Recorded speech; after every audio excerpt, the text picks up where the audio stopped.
ni Inyarwanda TV twizere ko mumeze neza. Ahangaha mubona turi ni ku Gishushu, tuje gusura umudamu umubyeyi ufite amateka akomeye. Iyi nzu mubona duhagazeho ni umuturirwa witwa M&M Plaza. Nyirayo yitwa Eugenia, ni umubyeyi ufite abana ariko nawe ntago afite umugabo. Yakoze byinshi bikomeye kubaka iyi nzu, ntago ari ibintu byoroshye. Ni inzu ihagaze hejuru ya miliyari. Yacuruje amamesa, yakoze byinshi kugira ngo abashe kubigeraho. Tugiye kuganira nawe icyo tuza gukuramo hano nk'urubyiruko cyangwa se nk'abajene ni ugukora dukura amaboko mu mufuka, cyane cyane turifuza ko abakobwa cyangwa se igitsina gore gukura amaboko mu mufuka mugatera imbere tukubaka igihugu. Nitwa Mushimiyimana Eugenia, ndi umunyarwandakazi wavukiye i Rwanda, kurira i Rwanda kugeza uyu munsi. Ngira ngo impamvu tuba twabatekerejeho ni ukubera ko tuba twifuza ko abandi bantu cyane cyane by'umwihariko igitsina gore, abakobwa bakiri batoya, ubu gahunda ihari cyane cyane inajyanye na leta no kwiteza imbere, by'umwihariko abakobwa bakitinyuka cyangwa se igitsina gore. Niyo mpamvu rero twatekereje kubageraho. Impamvu nyamukuru ni iyi nyubako turimo twicayemo, M&M Plaza. Aho ugeze barakubwira bati iyi nzu ni iy'umugore, iyi nzu ni iy'umugore, kumva nyine bari proud yabyo, ariko nanone harimo akandi kantu kabereka ko ari ibintu bitangaje. Sinzi niba namwe mujya mubyumva. Ntabwo sinavuga ngo ngenda byumva, ntabwo mbizi, gusa navuga ngo wenda abo babitekereza batyo ni abandi batazi ko umugore ari umuntu, cyangwa se batazi ko, njya nkunda kuvuga kenshi ngo Imana iyo irema abantu ibareba mu buryo bureshya. Uburinganire tujya dukunda kuvuga, nibaza ko atari uburinganire cyane mu buryo bw'imbaraga, ari nabwo abantu benshi cyane burya barwana ku mbaraga cyane iyo babyumva, ariko ntabwo ariko biri. Ni ukuvuga ngo iyo Imana iturema, katanga ka mbere niko abanyarwanda bajya bavuga, yaturemye twese kimwe, iduha ubwenge bumwe, iduha imitekerereze mu buryo bumwe, iduha ubwenge mu buryo bumwe, iduha imitekerereze mu buryo bumwe. Bivuze ngo rero utifunze cyangwa ngo ufungwe n'iyo mitekerereze uri kuvuga, icyo umwana w'umuhungu yageraho n'umwana w'umukobwa yakigeraho. Njyewe numva niko mbyizera, kandi ndumva ari nako biri. Gusa wenda aho dutandukanira mu kuturema, Imana iturema yaturemye mu buryo guha imbaraga nk'umuntu w'umugabo w'umusore, nanjye imbaraga zanjye umwana w'umukobwa zitari, reka tuvuge ngo physiquement, niho tusa n'ababusana ho gatoya, ariko ubundi ibindi byose nibaza ko tudatandukanye. Numva ari ibyo. Ubwo rero abatangazwa wenda n'ibyo ni wa wundi ugifite imitekerereze yo kwibaza ngo umukobwa, umugore yabikora gute, ariko asobanukiwe yuko twese turemwa mu buryo bumwe, byamworohera kubyumva. Ni Eugenia turi kumwe nawe. Ngira ngo icyo turi bwibandeho cyane ni ibiganiro bigamije kwinspira abandi bakiri batoya cyangwa se n'abakuze, ariko cyane cyane igitsina gore, kugira ngo kitinyuke wa mugane kibashe gutera imbere. By'umwihariko kiraza no gufasha abandi bafite ibitekerezo nk'ibyo wari umaze kuvuga, kumva ko n'igitsina gore gishobora kugera ku kintu runaka, kimwe nk'umusore cyangwa kimwe nk'umukobwa cyangwa se kimwe nk'umugabo. Reka duhere kucyo turita nk'ubuhamya, ariko mu ncamakeya. Eugenia, ubundi utubwiye kuri umunyarwandakazi, ariko mu buto bwawe wavukiye gute, waje kugera kuri ibi bikorwa by'indashyikirwa gute? Murakoze cyane. Navukiye mu Rwanda nk'uko nabikubwiye, mu majyepfo, muri Bweramana, Ruhango, niho iwacu, niho mvuka. Bisanzwe nyine uko umwana avuka akarerwa mu muryango. Ababyeyi banjye babaye mu itorero ry'Abadiventiste kuva kera. Papa yari umukuru w'itorero. Yitwaga nde? Yitwaga Ndinkabandi Shuteri. Aracyahari? Oya, ntabwo akiriho. Hanyuma umubyeyi wanjye nawe Mukarusanga Madeleine akaba yari umufasha nyine wa mukuru w'itorero. Ariko bya bindi byacu by'Abanyarwanda, akaba yari afite impano, waracyariho, afite impano ikomeye cyane muri babyita iki mu Kinyarwanda, twabyita iki, entrepreneuria. Ni impano mu gushakisha, mu gushakisha kuba yagira ikintu arema akora kikaba aho ngaho entrepreneuria ndumva abantu benshi babyumva. Noneho rero muri iyo mpano yari afite yatangiye kwidevelopa kera ndi umwana, numva mbyibuka ndi umwana muri icyo gihe, kubera ko abakuru b'amatorero aho habaga hari imirima myinshi. Mama yari umuntu w'umukozi cyane na n'ubu kandi. Nari ngiye kukubaza ngo tunabihereho tutarabisimbuka bakoraga iki?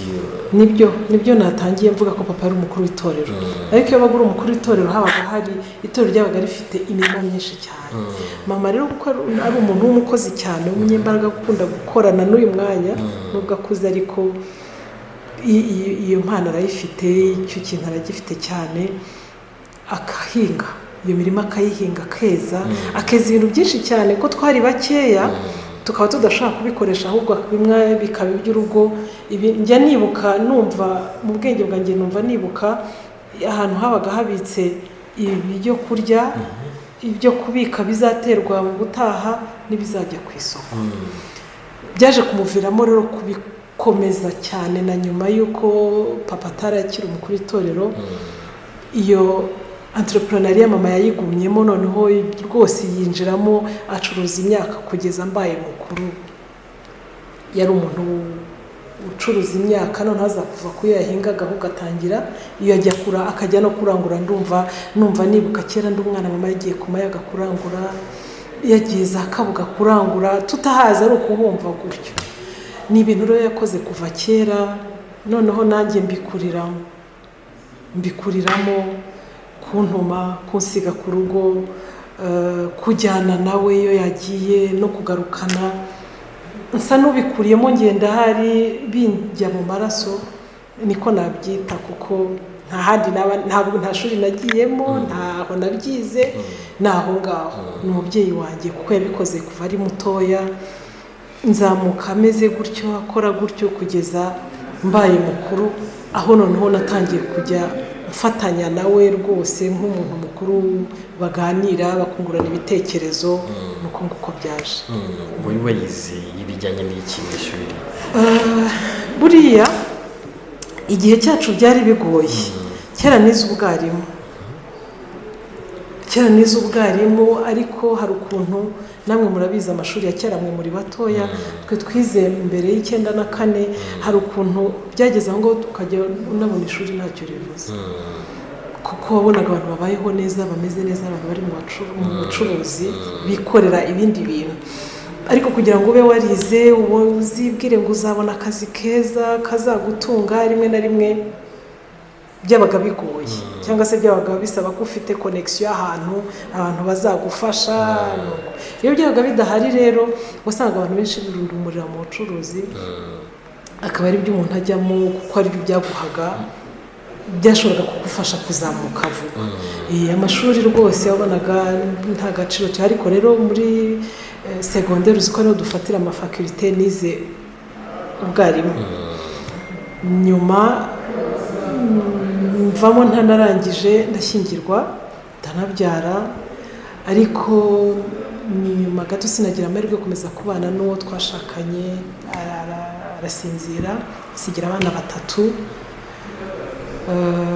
Ndabishimira Imana cyane ko yakomeje kubana natwe kugeza uyu munsi, abana bamaze gukura, kuko yagiye bakiri bato cyane. Ariko nyine kwa kundi nakubwiye, nkomeza kubana. Umuto yari afite umwaka umwe, ndafite imyaka 3, ndafite ari hafi kuzuza 5, bari bato cyane. Nuko ariko nkuko nakubwiye nyine, nawe mfite umubyeyi w'umukozi cyane, wari mu Gifaransa babita dynamique. Nakomeje kumuba hafi, nkomeza gukorana nawe, nkomeza kumugenda iruhande, ndiga. Mbese niwe mentor wanjye, niwe byose kuri jye, ni byose niwe mbikesha. N'icyo ndicyo uyu munsi niwe. Ubwo rero wawusigaye wenyine, wakomeje no kukubera urugero rwiza n'inzira ikwereka uburyo ushobora gutera imbere. N'iki wahereyeho utangira wowe kwishingira business yawe? N'iki wahereyeho? kandi cyoroheje naho ngaho naho kuko sinigeze ntandukana nawe mu by'ukuri mbere yuko papa w'abana asinzira mbere imyaka ibiri ho mbere yuko papa w'abana banjye asinzira papa nawe yarasinziriye hanyuma nyuma y'imyaka ibiri umugabo wanjye nawe aragenda ubwo byatumye noneho kuko nari nsigaye jyenyine nahise noneho nsanga mama navuga ngo iki tuba umwe noneho rwose hari kuko numvaga hari mfite n'ubwoba bw'ahazaza mvuga abana barerwa n'undi mwana nari mutoya nari muto cyane kundi ubona mfite imyaka umugabo yagiye ntaruzi imyaka 27 rero ntangira kumva hari mfite impungenge z'uko nanjye ubwanjye ndi umwana nsigaranye abandi bana batatu nkumva nyine hari n'ukuntu burya mu mishakire yacu ngira ngo n'abana b'abakobwa bariho ubu ngubu ngerageze kubabwira ngo bazatandukane n'uko nari meze icyo gihe kuko bimaze kugenda gutyo nahise numva ubuzima bwanjye burangiye numva sinzi iyo nzerekera numva sinzi uko nzabyifatamo amahirwe nyine nuko nagize umubyeyi w'intwari amba hafi pe aba byose kuri jyewe birakomeye ngira ngo wenda waruduhaye urugero rw'ibyo wahereyeho nubwo wenda umuntu atamenya ko ubwo nyuma y'urupfu rw'umugabo intambara yaraje byose biragenda ariko nyuma y'intambara nanone hari ukuntu ubuzima bwaje bwihuta ikintu cya mbere nabonye mu buzima ni kuba ufata icyemezo ugafata gahunda y'ubuzima ukavuga uti icyo ngamije ni iki kandi icyo ugamije ntukivaneho umutima ntukivaneho ibitekerezo iteka ryose iyo bigize gutyo biraza nibuka ko twagize amahirwe nyuma y'intambara hari imodoka twari dufite irasaguka iyo niyo yadufashije ibaho ariko yarashize abantu baradufasha turiko abantu barafashanyaga buriya nyuma y'intambara hari ukuntu umuntu wese yumvaga afite imbabazi za mugenzi we yari yarangiritse n'ibyo ariko abavandimwe baraje twishyira hamwe umutwe tubasha kwisubiza mu muhanda icyo gihe ibiraka byarabonekaga by'ibintu byo gutwara za pamu zarakoraga inzara zari ziriho twajyaga tujya no kugura ibirayi mu Ruhengeri ndibuka ko twakoze amaturu menshi cyane tuzana ibirayi kandi bikunguka cyane dutangira gutyo buhoro buhoro burya rero iyo ukora ikintu ufite ahari n'ubwoba bwo gutekereza uti nkwiye kugera hariya nkwiye kugira gutyo umwana akwiye kwiga umwana cyane iyo uzi ko hari abantu bagutegereje ho kubaho ushyiramo imbaraga zawe zose ntekereza ariko aricyo kintu cyamfashije noneho rero nyine mbe iruhande rwa mama nk'umuntu nyine usanzwe mu bucuruzi usanzwe abukora turakomeza turwana iyo ntambara kugira ngo abana babashe kwiga natwe tubashe kubaho cyane nk'ubwo imiryango yari imaze gushira abantu barapfuye barashize gutyo dusigaranye ari abana bato benshi kandi bakeneye kubaho bakeneye kwiga bakeneye kwambara ukabona abantu bagukeneye kugira ngo babashe kubaho ni benshi rero dushyiramo imbaraga rwose turakora ibisigaye burya ngo iyo ushyizemo imbaraga zawe Imana ibisigaye irabikora nicyo numva navuga ngira ngo ubuhamya burebure ariko none turacyasigaje utundi tuntu kandi tw'ingenzi tuzagutuma abadukurikiye abakora iki kiganiro wa mugani by'umwihariko igitsina gore babasha kugira isomo runaka basigarana urwo rugendo ni ikintu kitoroshye ni ikintu gikomeye cyane wumvaga icyo gihe utangiye kubona biri gutera imbere wumvaga intego ari iyihe wari utubwiye uti kugira intego ni ibintu byiza wumvaga intego ari iyihe intego yanjye bwa mbere urumva nyine nari nsigaranye abana bankeneye kugira ngo babashe kubaho nanjye ubwanjye nubwo nari muto numvaga nkwiye kubaho ariko noneho nkagira n'ikintu cyo kumva ko nkwiye kubaho neza pe ibyo bintu nkumva nkwiye kubaho kugira ngo n'abankeneye mbashe kubagira kuko twari dufite benshi badukeneye bakeneye ko uba uriho kugira ngo babeho nakubwiye abana b'imfubyi benshi twari dufite bamaze gukura benshi twaranabashyingiye ubu muri iyi minsi barimo barashyingirwa rero ahanini ni icyo ngicyo kuvuga ngo nkwiye kubaho kandi nkabaho neza noneho n'abandi bankeneye bakabaho kandi bakabaho neza ibyo rero byatumye nyine nshakisha nkaho ukavuga uti nta mashuri nize hambaye uretse ko hagati aho nabyo naje gusubira inyuma ndiga wari waracikiriza cyane ndi mu badamu ba mbere bafashe iya mbere bajya gutangira kandida libre bakemera kwitangira. Naravuze nti nahagaritse amashuri atari uko nari narananiwe kwiga, ari uko nyine mbona nta kintu bimaze, ahubwo mbona hari ibyo ngiye kujyamo ari byo bishobora kumpa imibereho, amashuri ndayahagarika. Ariko kandida libre igitangira, kubera ko nari maze kubona impamvu nyinshi zituma nkwiye kuzamura ubumenyi, ko nibyo nakoraga nasangaga hari aho ntabyumva. Hari nk'igihe abantu bo muri finance bazaga cyitwa finance kera, bakubaza ibintu ukananirwa kubisobanura, twicara kaza atari koko n'ibyo nkora nabyo nkaba ntabizi neza. Nakoze kandida libre ndi mu bantu ba mbere, hari na benshi bajya bambwira ko ari igihe babatinyoye kugira ngo bajye gukora kandida. Ndi mu bantu ba mbere bakoze kandida libre, kandi nari umubyeyi w'abana batoya. Ariko nakoze kandida libre ndiga, nkora ikizamini, diplome ntari narabonye ndayibona, maze no kuyibona ntangira kujya kwiga muri yereka. Na kaminuza urayirangiza? Na kaminuza ndayirangiza, kandi narangizanije amanota meza cyane, mfite distinction muri administration. Nubwo nabikoraga mfite akazi kenshi bimfata, rimwe na rimwe nkagenda nkongera nkagaruka, byarangoraga. Ariko iyo uzi icyo ushaka ukaba uvuga uti ndashaka kugera hariya, byanze bikunze urahagera. Ikibazo ni ukutagira umugambi ngo uvuge ngo umwaka utaha ngomba kuba mfite iki, umwaka utaha ngomba kuba ngeze aha. Nicyo kintu cya nyuma kitwica. Icya mbere ni ukubanza kwivanamo ko hari ukuntu ushobora kuba utandukanye n'abandi, ukamenya ngo ndi umuntu Imana yahaye ubushobozi n'ubwenge n'ibitekerezo bizima, icyo ukagishyira ku ruhande. Icyakora ni ukavuga uti kugira ngo mbe wa muntu uriho ufite icyo yimariye kandi ushobora no kukimarira abandi, nakora iki? Nibyo. Ugira inzozi zo kubaka iyi nzu, igitekerezo cyatangiye kuza ryari? Ugeze ku ruhe rwego? Urakoze cyane. Nkuko nakubwiye, ngira umubyeyi w'umukozi cyane kandi ugira ibitekerezo. Nta mashuri ahambaye afite, bize ya myaka ya kera, bavuga reka ibyo byari bitaraza n'uwa 9 n'uwa 10 n'uwa 12. Cyakora nyine ajya ambwira ko yari yarangije aho amashuri yagarukiraga za Gitwa aho ngaho. Nta mwaka yasize inyuma, yose yarayirangije, ariko nyine byari bikiri hasi. Ariko afite imitekerereze navuga ko iri ku rwego rwo hejuru pe. Hari ukuntu tugitangira gukora twajyaga tuganira, nakambwira ati rero ati buriya ati kubika amafaranga kashe burya si byiza, ati reka tujye tugira umushinga dukora buri myaka 2, tuvuge ngo mu myaka 2 dukoze iki. Ati none nyuma y'imyaka nk'10 tuzicare hasi tuvuge ngo twakoze iki. Ni umugambi twafashe twicaye mu rugo, ari nimugoroba twavuye ku kazi tuganira. Umugambi turawufata ku buryo rwose guhera 98 kugeza 2005 nshatse nakubwira imigambi twagiye dufata, icyo twagiye dukora buri myaka 2 byabagaho koko. Ariko noneho kubera kugenda kuganira n'abandi, burya tugira n'ikibazo abanyarwanda ntituganira. Niyo uganire n'umuntu rimwe na rimwe urifata cyane, ariko kuganira birafasha.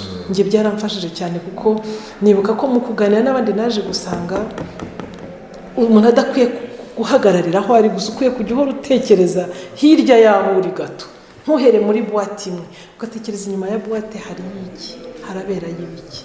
Rero imirimo twakoraga yo kurangura ukazi ugacuruza, ukongera ukarangura ugacuruza, ni ibintu byadusabaga amasaha menshi cyane, byadusabaga disponibility ni kuba uhari cyane, ku buryo wageraga ugasanga wowe n'akazi mwarivanze, nta mwanya ukigira wawe wowe ku giti cyawe. Nibyo ni wowe n'akazi ku kazi, ukajyayo mu gitondo cya kare uzindutse ukavayo nijoro utaha.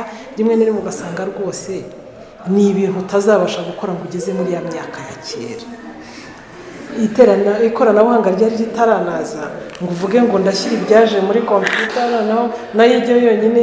Uyu munsi hari amasystem menshi, softwares ziradufasha, uyishyiramo ukashyiramo ibintu, ikivuyemo ikavanamo, nawe ukagenda ukurikira uko bigenda bivamo. Ariko icyo gihe siko byari bimeze. Icyo gihe ni ukuvuga ngo wandikaga akantu kose mu ikayi ukajya muri fagitire, byari ibintu bikomeye cyane. Nkomeza kujya nibaza, noneho nkajya ngenda nganira n'abantu. Igitekerezo cyo kubaka nkubwiye ko nagiye nkivana mu bitekerezo by'abantu, ariko rimwe nibuka ko hari inama bigeze kuntumiramo icyo gihe, ubu noneho ndi member wa PSF ariko icyo gihe sinari nanarimo, nari nibereye mu byanjye. Bigera kudutumira mu nama rwose batubwira ati muze mu nama, tujyayo. Tugezeyo icyo gihe nyakubahwa perezida wa repubulika avuga ikintu gikomeye, aravuga ati, avuga nyine ukuntu bagiye baza muri uru Rwanda bagashaka amazu yo gukoramo bakayabura, ndetse akagenda yifashisha amazina y'abantu yari azi kera ngo babare ko babona ahantu bakorera barahabura. Arangije avuga mbese ibibazo bahuye nabyo mu nyubako, aravuga abaza abacuruzi bari barahata, ariko muri mu biki, niki gituma mudashora amafaranga mu nyubako? Igihugu nticyubatse, ni icyanyu, ninde uzacyubaka? Abantu babura aho bakorera muri aho, amafaranga murayagira muti muyashyira, murayabitse ejo azata agaciro. Noneho numva ubwenge buraje, ariko byikubita ko hari undi muntu nawe wari warambwiye ati burya inyubako ni ikintu n'ubucuruzi buramba, ushobora guha amafaranga ubu n'ejo n'ahazaza ugakomeza ibihe byose. avuga nti nyamara inyama zibaye nyinshi, nuko nguko nabitekereje pe, mvaho ndavuga ariko n'umukuru w'igihugu ageze aho akangurira abantu kubaka, kandi ko hari n'umuntu wigeze kumbwira ati burya inyubako ni ikintu kiramba, uzabitekerezeho mu bintu byose ukora. Kuko icyo gihe yari umuntu twaganiraga cyane, nakundaga kugisha inama, kubera ko nari muri transport, nakoze transport ijya hanze cyane, nzana peteroli ngacuruza nkongera tugasubirayo, twarabikoze igihe kinini. Nuko ariko nyine urumva kuragirira mu muhanda kuko abanyarwanda bivuga ntibiba byoroshye. Icyo gihe rero umuntu nyine arambwira ati ariko buriya atakomeza kugira ngo ugure amamodoka, amakamyo agenda asaza, ariko inyubako ntigisaza, ibyo ntuzabitekerezeho, nturakoze. Nibwo nahise mvuga nti bya bintu burya bishobora kuba bifite ishingiro. Urumva nyine igitekerezo kivuye mu bantu bangahe, ubwo nibwo natangira gutekereza ntahari wa mushinga wacu noneho wawukomereza mu nyubako, singume gusa mu mamodoka. Noneho nuko natekereje kujya mu nyubako, duhera hariya haruguru, ndabanza ngura ikibanza nitonze, n'ibintu bigufata umwanya munini, ntabwo ntiwihuta, kuko wihuse ntabwo wabishobora. Ni ibintu na planinze rero, buri ikibanza twakiguze 9/8, turategereza, ariko atari ukuvuga byari n'ahantu nari bundi hari aho kwiturira, ariko nyine uko ibitekerezo bigenda biza, hantu nzahabika buriya mbanze shaka imbaraga. Nuko hari n'igihe najyaga mbibwira mama akambwira rwose urumva tubanza ubitekereze neza, nuko nguko byaje. Igihe amafaranga yagiye n'ibintu bikagenda kubera intambara, niba ubyibuka neza wahiriye ku mafaranga ngahe angana ati? Twagize amahirwe, ntabwo ndi buvuge ngo twahereye kuri 0. Nibuka ko hari umuvandimwe twari dufite hanze dutije amafaranga, wari uzi ko mama asanzwe akora neza nta kibazo, wari uzi ko asanzwe ari ibintu amenyereye, ariko ibintu byose bikaba bigiye twadusigaye gutya. Nibuka ko yaduhaye amafaranga, ntabwo yari menshi cyane, ariko ndumva hari amadolari yaduhaye, aravuga ati mugende mutangire. Icyo gihe nari nkiri nibuga ndemvuza abana ko bari bameze nabi, mama araza, naje kumusanga hano nyuma, ari nabwo twahereyeho dukoresha iyo modoka, ari nayo yatangiye. Yari nk'amadolari angana ate ugereranyije? Ntabwo ndi bwibuke neza umubare, ariko ibyo byose ntabwo yari make, kuko yadufashije gukoresha iyo modoka, idufasha no gutangira kurangura ibirayi, ukaza ukabicuruza ukongera ukabisubizayo, kuko ndumva nyuma y'umwaka ibyo byose ni nk'amadolari nk'igihumbi wenda yararengaga, 2,000 yararengaga ko iyo modoka yari ikeneye amafaranga menshi, ndetse nuko hari undi muvandimwe nawe wadufashije bimwe akajya anabikora tukamwishyura buhoro buhoro, ariko iyo modoka bari barayimaze, bari batwara intebe itaragiraga vola, yaburaga ibintu byinshi.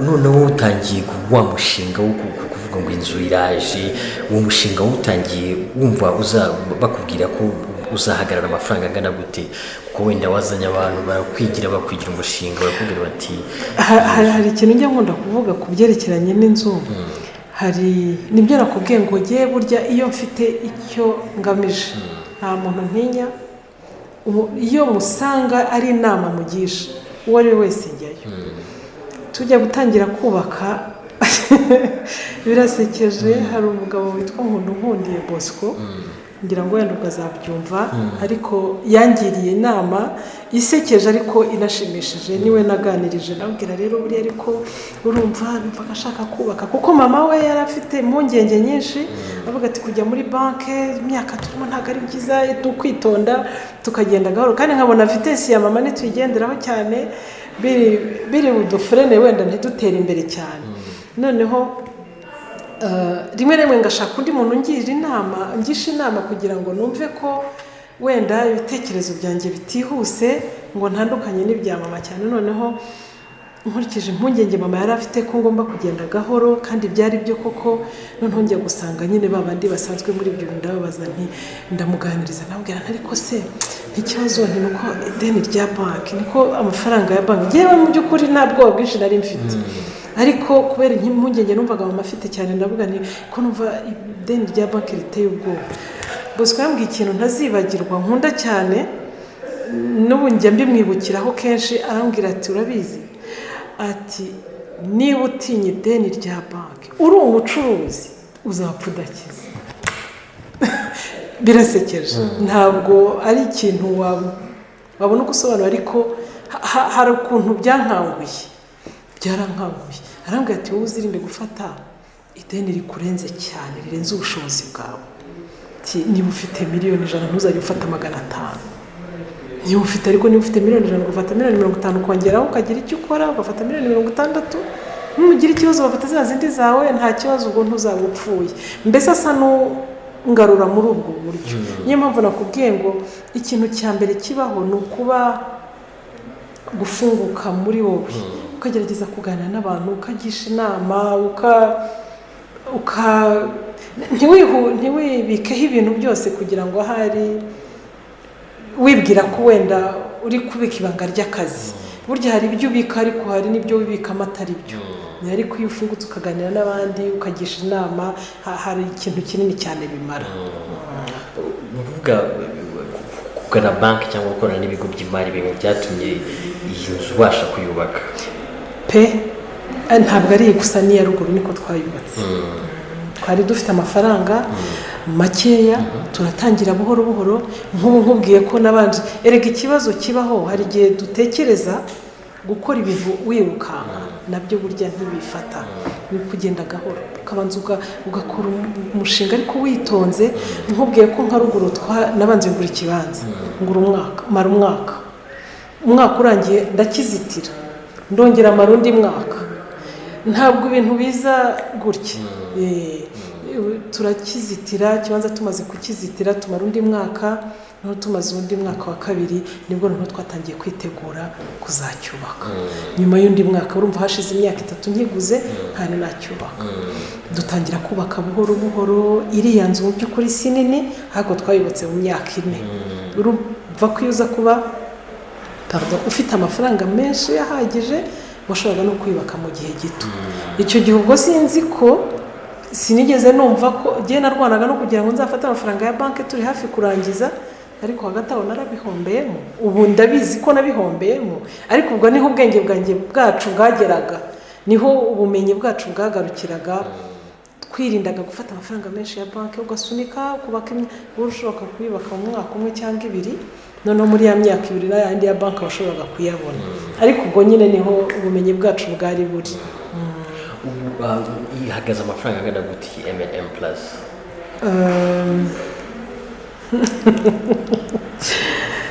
ngira ngo reka twe kuvuga wenda agaciro kayo ni kanini urabibona ni kanini cyane ariko ngira ngo hari igihe tuvuga agaciro gutyo aho kugira ngo ufashe uwashoboraga kujya mu kintu nk'icyo ukawumuciye intege ntegereza rero ko ihagaze amafaranga menshi rwose ariko mu guhagarara amafaranga menshi umugabane munini wa banki ubu rero icyo turwana nacyo ni ukuvuga ngo avuyemo yose tubanza kwikiranura na banki, niyo ntambara turwana.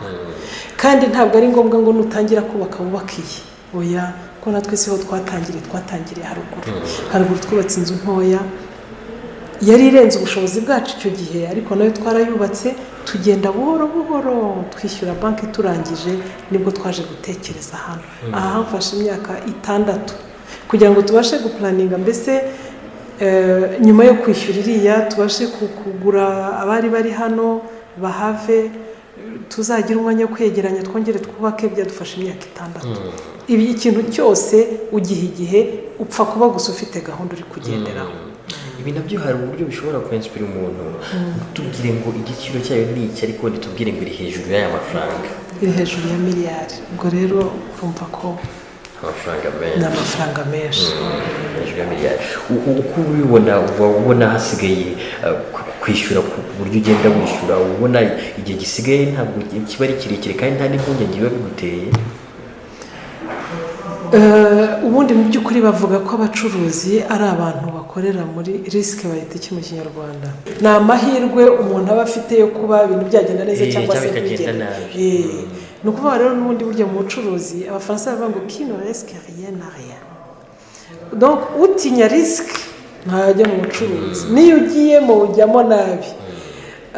ni ukuvuga rero ngo twebwe nyine uravuga uti abavuga ururimi rw'igiswahili bavuga ngo kambaye ngiyemo gusa nkurikije umutekano dufite mu gihugu cyacu, ngakurikiza uburyo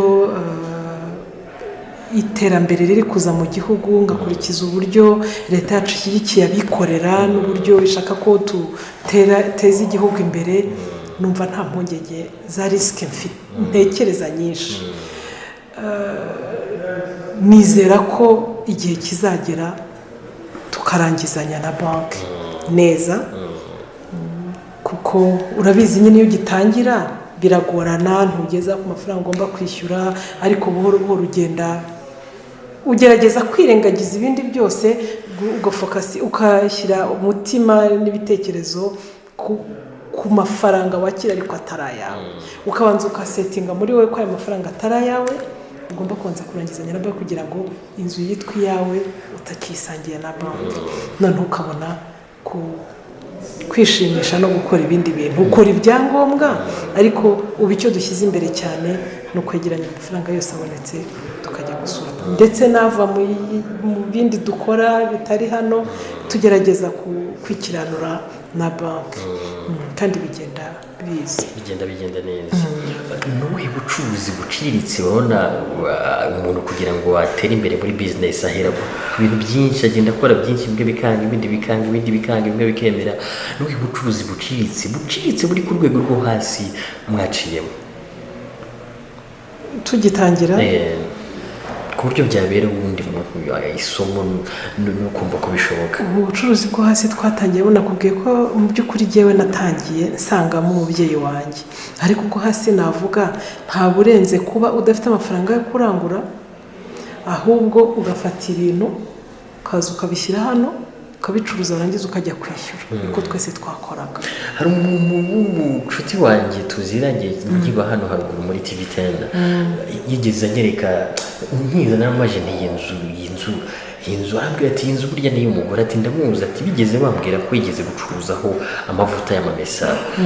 ibyo bintu nibyo cyane. twacuruje amavuta y'amamesa, mu by'ukuri nsanga mama mu bucuruzi nk'uko nabikubwiye yakoraga ubucuruzi bw'amavuta bw'ibyo kurya, harimo ntabwo ari amamesa gusa, uretse ko amamesa yari main, yari bwo bucuruzi bugize cyane, ariko harimo n'imiceri n'amasukari n'amavuta yandi yo guteka za kanora, byose urabizi iyo uri hariya ku isoko byose urabyakira ugacuruza. amamesa rero twarayacuruje igihe kinini cyane hariya mu mujyi, ariko burya ntibibwire ngo ubucuruzi bw'amamesa ni ubucuruzi buciriritse cyane, kuko kuyarangura nabyo birahenda cyane, ko ataboneka hano, ava hanze akaza. ariko noneho buriya mu mujyi iyo umaze kuhamenyera, uretse wenda ubu bishobora kuba byarahindutse, ubundi uragenda ukagenda ku muvandimwe akaguha ibicuruzwa, ukajyana mu iduka ryawe ugacuruza warangiza ukagenda ukamwishyura. Abantu benshi buryo bakoresha ubwo buryo ntari amafaranga bishyuye, agafata ibicuruzwa agacuruza akongera. Ibyo bintu byaradufashije twese, niko twagiye tuzamuka. Gusa ikintu kimwe numva nabasha kubwira umuntu ni uko mu butoya bwacu, mu myaka yacu mitoya, tujye tugerageza kuba abantu bazima, kuba inyangamugayo. Hari ijambo ry'ikinyarwanda ry'ubunyangamugayo abantu bavuga, wenda abantu bari agaciro kabyo, ariko biriya bintu byubaka ikintu gikomeye cyane mu buzima bwawe bwose. Aho umuntu avuga ati kanaka ni inyangamugayo, burya iyo azi kuri inyangamugayo ashobora no kuza akaguha agapapuro iwawe akigendera. Rero abakiri bato uretse n'abakobwa namwe turi kuvugana n'abanyamakuru, mubigire mwuga, mugerageze kwandika amazina yanyu neza. Umuntu ye kwikanga, umuntu ye gutinya, umuntu icyo cyonyine kirahagije kugira ngo uzabashe kubaho ubuzima bwawe neza. Mu rwego rwo kwiteza imbere cyane cyane ubwo twari tugeze no ku butumwa, reka tujye ku rubyiruko, abajene bakiri batoya. Burya gukora ni kare, nawe kugira ngo ugere ahangaha wavuze ko wakunze cyane kubana n'umubyeyi wawe umwigiraho byinshi. Izo mbaraga abajene bafite ubu ngubu bazikoreshe bate? Icya mbere ni icyo leta yacu igishyiraho gahunda zo kuvuga ngo abantu birinde ibiyobyabwenge. Ni ukuvuga ngo mbere na mbere banza wowe wishyire ku murongo, uvuga uti nakubwiye ko nagize ibyago nkiri mutoya, narashatse nshaka nkiri muto, ariko ndangije nanabura uwo twashakanye nkiri mutoya. Imana yakomeje kubana nanjye ku buryo yandinze ibintu ibyo ari byose byandangaza, bituma nomatana na mama n'umubyeyi wanjye tubana hafi cyane, ku buryo byamfashije gutera intambwe kugeza aho tugeze uyu munsi. N'ubu turi kumwe, bibwire ko ndi hano jyenyine. Nibona M&M buriya ni twembi. Harimo izina rye? Ni iryanjye. Yitwa Mukarusanga na Mushimiyimana. Turi kumwe rero, ntabwo twigeze turekurana. Icya mbere ni ukubanza kuba umuntu muzima, kuko ibintu bipfa kare. Iyo wowe wapfuye ubwawe nta n'igikira. Ni ukuvuga rero ngo tugerageze, si ukuvuga ngo ndi igitangaza cyangwa ndi marayika oya, ariko gerageza kuba umuntu muzima, wubaha umubyeyi, wubaha umuntu uwo ari we wese, ku buryo n'ukubonye akugirira icyizere mbere y'uko, kuko hari n'ushobora kwanga kukwakira yakubonye hanze kubera ukuntu akuzi. Rero umuntu wese ukiri muto uyu munsi icyo namusaba ni ukurwana ku izina rye, abanze abe umuntu muzima, agire abantu bamwizera, agire ubunyangamugayo muri we.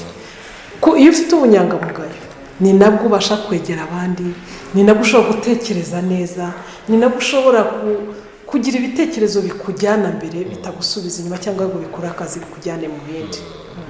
Watubwiye ko wakuzukuriye mu muryango w'Abadivantisite, habamo amakorali, habamo uburyo basenga. Wewe wakundaga iki muri ibyo ngibyo? Wabaye mu iki cyane? Ndaririmba kuva ndi umwana mutoya kugeza ubu. Ubanza na korali iririmbira hano.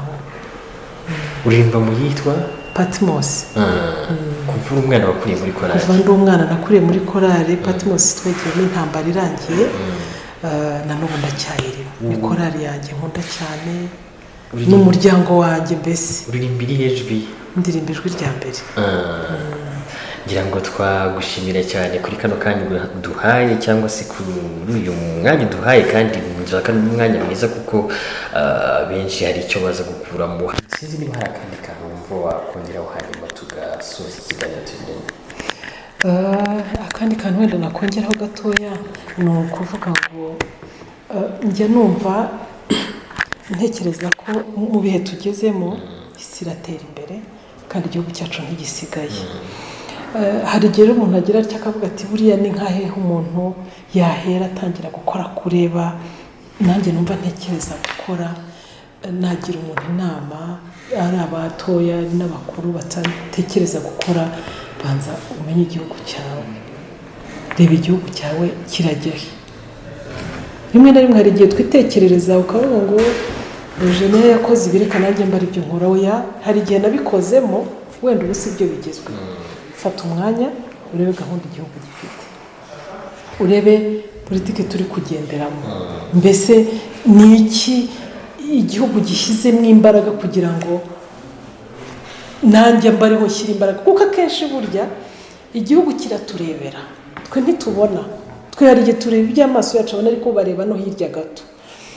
Ntekereza ko no kugira ngo ubashe kubaka uyu munsi bibe bimeze neza nuko hari igihe igihugu cyari gikeneye kandi hari igihe byari bikenewe, twabigiyemo no mu gihe byari bikenewe.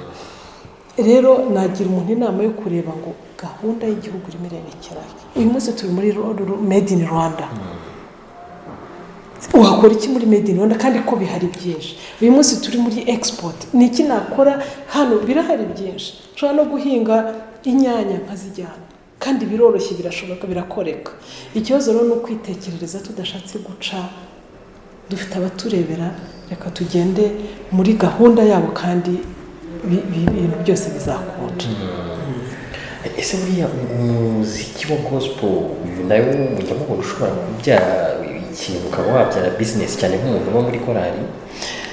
Ntabwo navuga ngo wabyara business, kuko kenshi burya umuziki wa gospel ni umuziki abantu bajyamo ni ibintu biba bitagamije inyungu, ni ibintu gusa tujyamo kubera ko bihuje n'imyemerere yacu. Umuntu aba yarabayemo kuva ari umwana, ukumva ko hejuru y'ibyo turimo, hejuru y'ubuzima turiho, hari Imana ishobora byose, Imana nemera, Imana wemera n'undi wese yemera.